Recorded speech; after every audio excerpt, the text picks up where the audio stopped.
Hi guys. So I thought I'd take you through how I got into the industry, why I started coaching, and what I hear about coaches at the moment. I got into powerlifting, went to uni, found the powerlifting club, started getting into it that way. Started seeing a little bit of progress. And I thought, you know what, I need a little bit of help to guide me in the right direction. I've done my first comp. Let's have a look around and see what I can find. And when I was looking around and trying to see what was out there wasn't a lot of information on what people actually offered. So people would say, oh, I've got coaching slots available. They wouldn't explain what coaching was. They wouldn't explain how it worked. They wouldn't explain the pricing.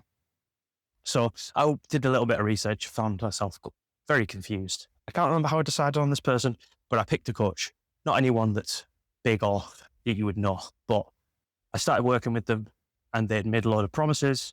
I'd had a bit of communication with them beforehand. And then it just turned out that they were talking shit. They weren't delivering on what they said they were going to do. And a lot of the time, it was worse than what I could have done myself. Now, that doesn't mean that what they were offering was bad, but it was definitely not what they suggested they were going to offer. And for me at the time, I was making a large investment of my student loan into coaching. That wasn't anything mad, but it was a lot to me because I didn't have that much money. So I really hated that experience and felt there's got to be something better than this. So after left that coach, did some self-coaching for a while. And then after a while, I started looking around at other options and I couldn't find many because I was finding the same thing again. There was lots of people making big promises, but they didn't have much of substance to back themselves. They couldn't really explain what they did. And if they did explain what they did, it was in very vague terms where they couldn't just put on like exactly what they were doing. Now, this was a fair few years ago, so it's a different landscape now. And I think social media has really helped explain what coaching is and how it works.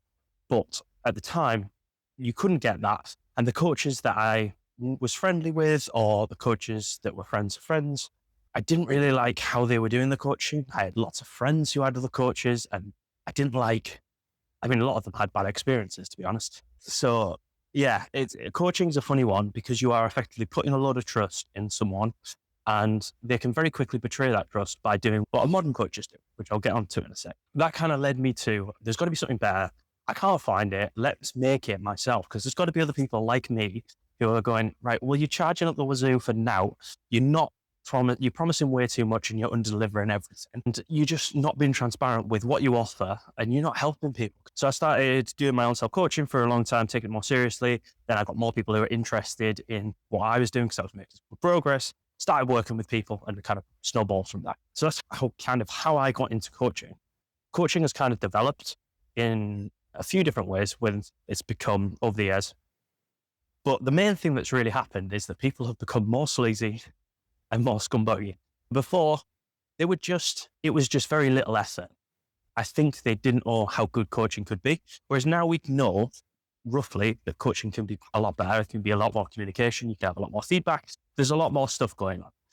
But at the same time, coaches are trying to get more profit from what they're doing. And what they're trying to do with profit is put less time into each person, give people less things so that they can make more money overall. And it's a big process of getting new people in and using their base of clients to advertise, but then lying about results, which you see quite a lot, lying about their even client experiences, making testimonials, all this stuff that you hear.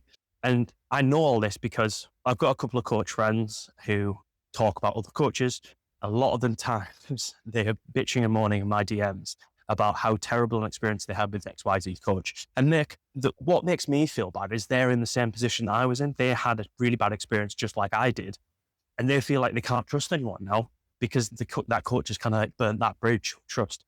So the current method of coaching is just look flash on Instagram, pay for your followers, pay for loads of ads so that people think that you've got something going, and do a lot of lying about your testimonials, lie about your client results, how long it took to get those results, inflating everything so that it looks like you're getting better results than you are, lie about what communication you give, and just under-deliver on every aspect and hope that you get enough people through that'll carry on the system, which is just sad because it's just everything I hate and I think everyone can agree with me that that is bad coaching and that there should be better stuff than this because this isn't good enough, which is, I think, why a lot of good coaches who are transparent with what they offer, who talk about the slow approach and not about fast gains, don't get the recognition because in an Instagram world where everyone's attention span is 2 seconds, it's really hard to give context in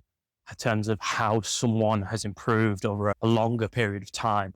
And if everyone's just measuring off, right, well, this person made this improvement in a short amount of time, and it's not about the client journey, it's not about the client process of going from they used to be able to do this and now look at them, they can do that.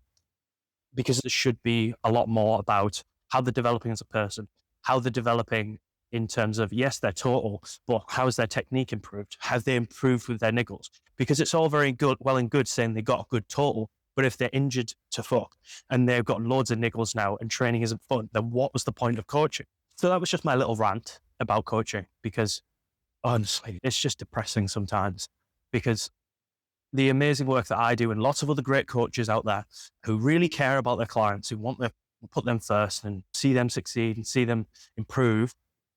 And then there's so many other people who just kind of are doing all these shady tactics, diluting how good the name coaching can have and putting loads of people off because they just give them a bad experience and they just don't treat them like people. And it's just a real shame to see what can be an amazing thing just ruined. So if you want to see good coaching, then follow along with me. And hopefully I'll be able to show you what good coaching looks like and the processes behind it.